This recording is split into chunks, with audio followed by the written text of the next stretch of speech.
Bugun 2026-yil 22-aprel kuni yana bir yangi ekskavator VMR XN90L modeli o'z egasini topdi.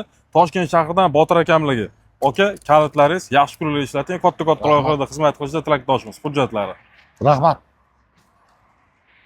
Men bugun 2026-yil 22-aprel kuni o'sha ekskavator 90li menga markasi juda ham yoqdi. Ishlashlari hammasi yaxshi niyatda oldik. Ana ishlatib ko'rib, endi baho beramiz, xudo xolasa. Nasib. Okam, rahmat, salomat bo'ling.